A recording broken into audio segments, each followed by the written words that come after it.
গরম গরম ভাত আর কুচো চিংড়ি ভুনা যেন বাঙালির কাছে স্বর্গ। কারা কারা চিংড়ি মাছ লাভার আছো তারা একটু কমেন্টে হাত তুলো তো দেখি। জানো তো আমিও একটা চিংড়ি লাভার, আর যদি হয় সেটা এইরকম কুচো চিংড়ি তাহলে তো আর কোনো কথাই নেই। জানো তো বন্ধুরা, সকাল সকাল এইরকম কুচো চিংড়ি দেখে মন মেজাজ দুটোই একদম চাঙ্গা হয়ে গেছিল খুশিতে। কারণ চিংড়ি মাছ পাওয়ার ডুমুরের ফুল দেখা একই সমান বলা যেতে পারে, তাও আবার এই দেশি চিংড়ি। তো চিংড়ি মাছটা হাতে পাওয়ার সঙ্গে সঙ্গে আর দেরি না করে চিংড়ি মাছটাকে খুব ভালোভাবে কেটে ধুয়ে পরিষ্কার করে নিয়েছিলাম। তারপর প্যানের মধ্যে একটু বেশি করে সরিষার তেল দিয়ে তার মধ্যে দিয়ে দিয়েছি হাফ চামচ পরিমাণ গোটা জিরের ফোড়ন, আর দিয়ে দিয়েছি 3টি মিডিয়াম সাইজের পেঁয়াজ কুচিয়ে রাখা। তারপর পেঁয়াজটাকে হালকা ভেজে নেব, খুব বেশি ভাজবো না, পেঁয়াজটা কালার চেঞ্জ হয়ে আসা পর্যন্ত কিন্তু আমি খুব ভালোভাবে ভেজে নেব। আর এই দেখো, যাতে একটু খুব তাড়াতাড়ি পেঁয়াজটা গলে যায় সেই জন্য আমি এর মধ্যে দিয়ে দিলাম নুন। তারপরে হালকা নাড়াচাড়া করে দিয়ে দিলাম টমেটো কুচি আর কাঁচা লঙ্কা কুচি। কাঁচা লঙ্কা এখানে 5 থেকে 6টা নিয়েছি, যাতে একটু ঝাল ঝাল হয় বেশ চিংড়ি ভুনাটা। আমার আবার বাবু একটু ঝাল না হলে ভালো লাগে না। তারপর দিয়ে দিচ্ছি হাফ চা চামচ পরিমাণ আদা রসুন ও জিরে একসঙ্গে বেটে রাখা, সেটা দিয়ে হালকা করে নাড়াচাড়া করে দিলাম 1-2 মিনিটের মতো।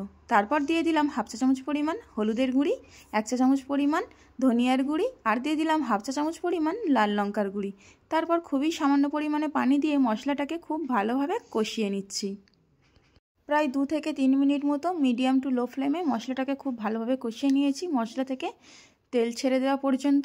তারপর এর মধ্যে দিয়ে দিয়েছি কেটে ধুয়ে বেছে রাখা চিংড়ি মাছগুলি। চিংড়ি মাছগুলি দিয়ে 5 মিনিট মতো খুব ভালোভাবে আমি মশলার সঙ্গে কষিয়ে নেব, একদম ওই বলা চলে ভুনা ভুনা করে নেব। বাজার থেকে কিন্তু 1 কেজি পরিমাণ চিংড়ি মাছ আনা হয়েছিল, অতগুলো চিংড়ি মাছ কিন্তু আমি রান্না করিনি। আমি তার অর্ধেকেরও একটু কম পরিমাণে চিংড়ি মাছ নিয়ে নিয়েছিলাম রান্নার জন্য, প্রায় 400 গ্রাম বললেই চলে। তারপর চিংড়ি মাছটাকে খুব ভালোভাবে কষিয়ে নিয়ে দিয়ে দিয়েছি পরিমাণ মতো পানি। এইবার ফুটে গেলে ঢাকা দিয়ে প্রায় 7 থেকে 8 মিনিট মতো আমি রান্না করে নেব চিংড়ি মাছগুলিকে। 7 থেকে 8 মিনিট পর ঢাকনা খুলে দিয়ে দেব ভেজে রাখা জিরের গুঁড়ি। তারপর আবারও 1 মিনিট মতো ভালোভাবে নাড়াচাড়া করে দেব, যাতে করে জিরের গুঁড়িটা খুব ভালোভাবে এর সঙ্গে মিশে যায়।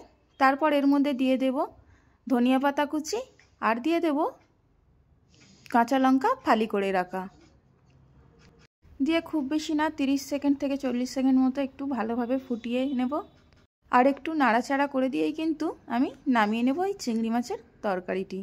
তো আমার মতো যারা চিংড়ি মাছ লাভার আছো, তাও আবার এরকম কুচো চিংড়ি, তারা একটু কমেন্ট করে যেও।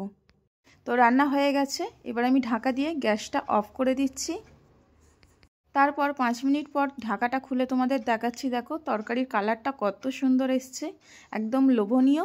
তারপর আমি এখানে গরম গরম সাদা ভাত নিয়ে নিয়েছি, আর তার সঙ্গে নিয়ে নিয়েছি পেঁয়াজ আর কাঁচা লঙ্কা, আর তার সঙ্গে নিয়েছি বেশি করে এই চিংড়ি মাছ ভুনা। চিংড়ি মাছের কী যে স্বাদ বলে বোঝানো যাবে না, একমাত্র যারা চিংড়ি মাছ খেতে ভালোবাসে তারাই জানে এর আসল স্বাদটা কী। তো ভিডিওটা আর বেশি লম্বা করব না। তো ভিডিওটি তোমাদের কাছে কেমন লাগলো অবশ্যই কমেন্ট করে জানাবে, আর যদি ভালো লেগে থাকে আমার প্রোফাইলটাকে ফলো করে একটু লাইক শেয়ার আর কমেন্ট করে দিও। ভিডিওটি দেখার জন্য অসংখ্য